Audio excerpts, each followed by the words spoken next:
This is 7 News. Tonight, what are you telling us to move for? Angry scenes between police and protesters at the Tent Embassy. Kevin Rudd's internet rant, will it cost the PM her job?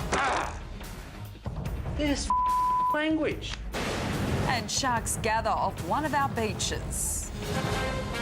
From the studios of 7 Perth, Sally Bowrey. Good evening. First tonight, breaking news. A man has gone missing at Scarborough Beach. The beach is now closed. Kate Smithers is in the 7 News helicopter over the area. And Kate, what can you tell us? A 27-year-old man was reported missing by his friend late this afternoon. He was last seen about 50 metres north of patrol at Scarborough. Now, the police helicopter is searching the ocean in that area. They're being helped by water police and surf lifesaving. They're also doing a major land search onshore as well. Now, they've been looking for about an hour and a half, but no sign of the man at this stage. It's unclear if he was kite surfing or perhaps even swimming, but there's certainly a major search going on down here, but no sign of the man. Sally. Thanks for the update, Kate. There's been angry scenes today between Aboriginal protesters and police. It happened at the Harrison Island protest camp, what the demonstrators called their tent embassy. Emotions boiled over when around 60 police and rangers marched onto the island and forced the protesters to take down their tents.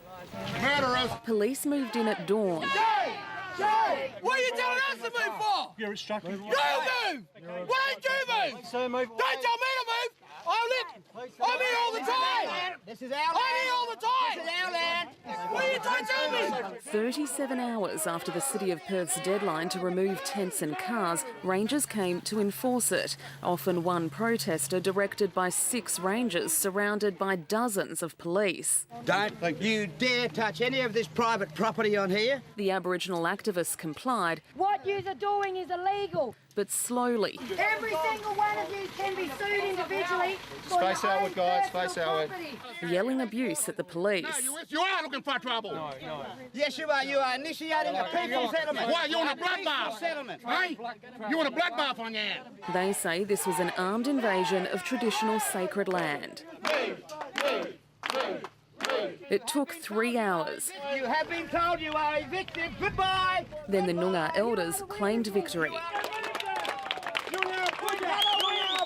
The tents have come down, cars have been moved, but the campfire's still burning. There are still mattresses here. This protest is far from over. The objectives were to remove their tents and remove the cars. Should they choose to go back there again, well, we'll be there again. We'll be here, Noongar people, for the rest of time. They'd set up camp on Harrison Island on Monday, a tent embassy, protesting against the Premier's $1 billion native title offer. No one was arrested or charged. If we arrest one person, it's going to start it off. It's just not worth it. Jessica Van Der Ven, 7 News. Julia Gillard will almost certainly face a leadership challenge as early as next week as the crisis in her government deepens dramatically. It follows the anonymous leaking of video showing Kevin Rudd swearing when he was Prime Minister. It was posted online. The Prime Minister denies her office had anything to do with it. Kevin Rudd, the video, has become an instant YouTube hit. This language. Agitated at fluffing a message in Mandarin while still Prime Minister 2 years ago, his Labor opponents say this is the real Kevin, angry, swearing, blaming others. Tell these dickheads in the embassy, just hopeless. And tell that bloody interpreter, is this Chinese interpreter up there? I up the last word. Tell them to cancel this meeting at 6 o'clock, will you? I don't have patience to do it. Just 2 hours after the anonymous video went viral, Mr Rudd defended himself in a midnight interview. There's just one of me, warts and all, and I'm not perfect. I've never pretended not to swear from time to time. He said the video was probably stored in the Prime Minister's department and was suspicious about its release. It's a little bit on the unusual side. His supporters pointed the finger directly at Julia Gillard's office. That is completely untrue. My office did not have access to the material people have seen on YouTube. As Labor's leadership squabbling descended into outright civil war, Victorian marginal seat holder Darren Cheeseman demanded Julia Gillard stand down. In the best interests of the party, she should resign. Mr Rudd's supporters said they tried in vain to stop him going public. while neighbouring backbencher Steve Gibbons attacked Mr Rudd on Twitter. Only a psychopath with a giant ego would line up again. But lining up he is, and says he's a changed man. I've certainly reflected a lot on the last several years, and you'd be a mug if you didn't learn something from the past. Mr Rudd left Brisbane for a week of international meetings. He's not back until next weekend, but both sides concede this has now spiralled out of control, and the only solution is a leadership ballot soon after Parliament resumes a week tomorrow. Mr Rudd denied destabilising. There's no challenge, to use your term, on. But independent Andrew Wilkie revealed Mr Rudd told him in November he would challenge, and after being burnt by Ms Gillard on pokies reform, he'd back him. Yes, I would find it easier to work with Kevin Rudd than Julia Gillard at this point in time. Let the number crunching begin. Mark Riley, 7 News. And a short time ago, Mark Riley told me that Julia Gillard and Kevin Rudd could both lose a leadership vote, potentially opening the door for a WA politician.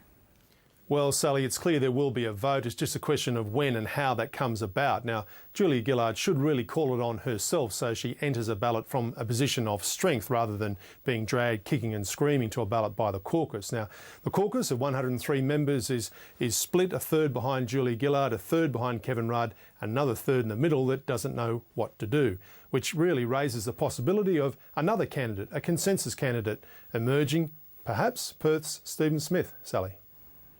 Mark Riley in Canberra there. A teenage boy injured in a cliff fall has been winched to safety by the RAC rescue helicopter. He spent nearly 7 hours waiting for help after falling more than 40 metres while climbing near Ellendale Pools south of Geraldton. These pictures in this afternoon from GWN 7 in Geraldton. Kate Smithers reports. After almost 7 hours, Michael Muller is pulled to safety. The 17-year-old was climbing to a cave at the top of Ellendale Pool Cliffs when he slipped and fell 40 metres. I was really freaked out myself, so I was praying the whole time. He broke a foot, a toe, his nose and fractured a cheekbone.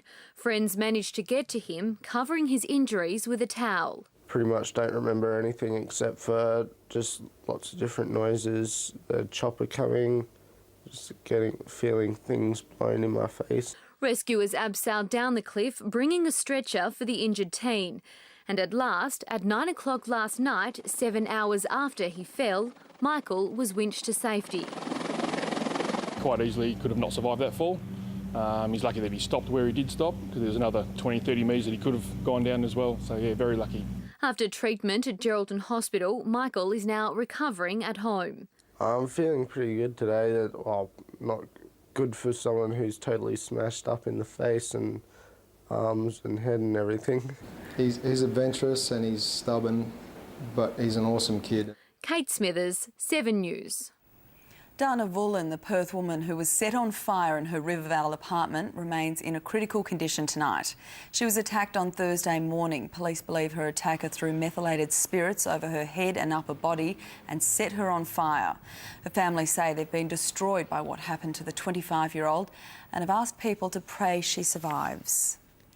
A Yanchep beach remains closed tonight after several shark sightings just metres from shore.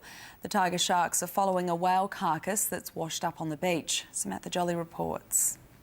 At least 5 sharks so close to shore they could be clearly seen by beachgoers. We could see the tiger's markings and the fin was out. It was just fantastic. It is amazing on a Sunday morning to see sharks so close to the beach. The attraction, this 4-metre graze-beaked whale carcass. It may have washed up on the beach, but the sharks still knew it was there. The whale would be leaching some sort of body fluids into the sand, and obviously sharks can pick up a scent from quite a distance. The sharks were spotted by the Westpac chopper this morning. We can tell that's a tiger shark there. You can definitely see the stripes on its back. That area of beach, a few kilometres south of Yanchep Lagoon, will remain closed. The City of Wanneroo will either remove the carcass or bury it tomorrow. Samantha Jolly, 7 News. One of WA's most puzzling unsolved murders is under the spotlight again. Beauty queen Anne Zappelli was murdered in Geraldton 42 years ago. No one was ever charged over her death. Her family blame a botched police investigation. But now they have new hope. Anne's brother Colin has told Seven's Sunday night program that modern DNA tests on the dress his sister was wearing when she was murdered might reveal who killed her. Yeah, it brings back memories, yeah. And you're reminded that someone still hasn't been punished for that. The Sunday night team also confront the Bunbury man who's the prime suspect. Banks are being accused of ignoring new laws designed to help mortgage customers. The banks are required to hand over information sheets explaining how different loans compare, but they're only doing it if customers ask. Consumer organisation Choice found only 1 out of 18 bank branches it investigated complied with the law. Move your money, get a better deal, save money, and send the Big Four bank CEOs a message they can't ignore. Some banks responded to requests for information with handwritten notes on scrap paper. Whitney Houston's ex-husband Bobby Brown has stormed out of the singer's funeral after a fight over seating arrangements. It caused a minor disruption to the service attended by some of the world's biggest entertainers. They celebrated the star's life through song. Whitney Houston's body was brought back to where it all began. The church where she sang as a child was crammed with 1,500 mourners. Music was Houston's life, and it starred in her farewell.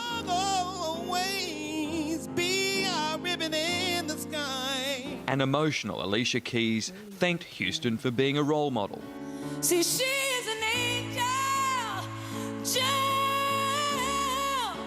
Despite Houston's success, her Bodyguard co-star Kevin Costner said the pop star was burdened by self-doubt, which would later make her stumble.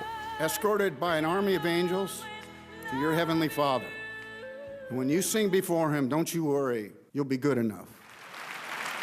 The funeral wasn't without drama. Bobby Brown arrived with a large entourage, and when he was told he could not sit in the front row with the family, he stormed out, but not before kissing his ex-wife's casket. He said security wouldn't let him see the couple's daughter, Bobby Christina, who sobbed as her mother's coffin was carried out. Whitney Houston will be buried next to her father tomorrow. In New Jersey, Mike Amor, 7 News. Still to come on 7 News, a fractured skull for a Perth man confronted by a gang of youths. Plus, Darwin's defenders remembered on the 70th anniversary of the Japanese bombing. And the Oscar-winning actress who's battling blindness. A murder mystery that has police baffled. A young man killed in a WA tourist town. His mother's desperate plea. Yeah, we're on our knees. See my special report tomorrow on Sunrise. A 45-year-old man has a fractured skull after a rock attack in Marmion. The man was knocked unconscious when he confronted a group of noisy teenagers near his home. It's believed the victim had followed the group through an alleyway in his car before confronting them on Parnell Avenue. Neighbours called an ambulance and the injured man was taken to Royal Perth Hospital.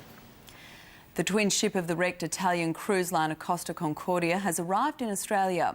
The Costa Deliosa sailed into Sydney Harbour this afternoon for a 2-day visit. The massive vessel, which is the length of almost 3 football fields, will be docked at the overseas passenger terminal. Its sister ship, the Costa Concordia, remains wrecked off the Tuscan coast. Survivors of last month's ill-fated cruise claim traces of cocaine have been found in the captain's hair. Oscar-winning actress Dame Judi Dench has revealed she's battling to save her sight. The James Bond star has been diagnosed with macular degeneration and can't see faces in front of her. She's relying on family and friends to read scripts out loud so she can learn her lines. Dame Judi is in the middle of filming her 7th Bond movie, Skyfall, with Daniel Craig. The Prime Minister and Governor-General have joined veterans of the Darwin bombings to mark the 70th anniversary of the first time mainland Australia came under attack. Nearly 250 people died when Japanese bombs rained down on the city. From Darwin, Nick McCallum reports. It started today as it did exactly 70 years ago. A reenactment of the defence of Darwin when the Japanese bombs fell, the day Australia came under attack for the first time. Yes, it does bring back feelings. What sort of feeling? Oh, just in the heart. The federal government declared this a national day of commemoration. Today, a vow Darwin will rank with Gallipoli and Kokoda in our military history. This day is inscribed in the story of our nation forever. That is why all Australians need to know what happened here 70 years ago. Officially, 243 people died during that first day of raids. 70 years on, a procession of wreaths in their honour. I got a bit choked up. It was very, very moving. Mainly thinking of the mates, yeah, what they went through and what we went through on that day. The veterans' years of campaigning worthwhile, with the government and locals embracing this service. A day worth waiting for, really, I think. In Darwin, Nick McCallum, 7 News. Let's cross back to Kate Smithers in the 7 News helicopter now, where a man has gone missing at Scarborough Beach. And Kate, what's the latest? Sally, we've just heard the 27-year-old man who's been missing for over 3 hours has just been found. We're not sure of the finer details just yet, but we understand he was found on the beach. We're not sure who found him, but he is alive and well. Sally. Some good news there. Thank you for that, Kate Smithers there in the 7 News helicopter. Well, time for sport now with Adrian Barrett. And Barra, some good signs from the Eagles. Yes, Sal, especially from two players who are vying to replace Mark Lacroix. That's next, plus an Eagle with a great pedigree. West Coast start well with the nephew of a club great on fire early. How about that? What a great start for him. And after a triple century from Liam Davis, the Warriors record their biggest ever win. This week on 7 News. I'm about to join the commuter rush at peak hour. Perth's commuter crush. You on a bike, me in a car. What is the quickest way to work? Trains, cars, bikes. Is that you? 7 News puts it to the test. Special reports this week on 7 News. Now, Fuel Watch. Perth's petrol prices. Brought to you by Fuel Watch and 7 News.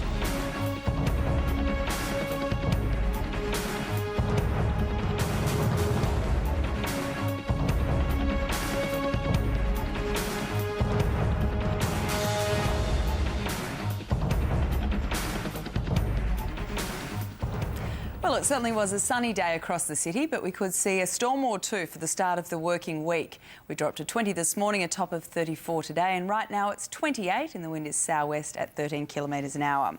On the chart, we've just got a high moving into the south of the Bight and some showers and storms over parts of the southwest land division. Having a look around the state into tomorrow, we can expect showers and storms to continue to brew.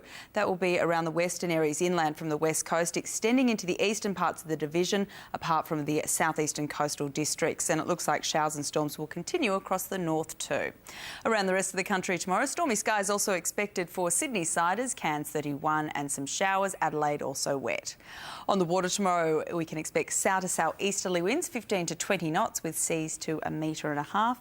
Well, it looks like we might see a storm in Perth tomorrow, heading for a top of 36 degrees. Most of that activity will be likely around the eastern suburbs. And then looking further ahead, sunny, clear skies across Tuesday and Wednesday. A touch of cloud on Thursday, 31 degrees, dropping down to 28 on Friday, and then 28 across Saturday and Sunday. That's 7 News this Sunday. Thanks for your company. Next is Sunday Night with Chris Barth. Nobody knows.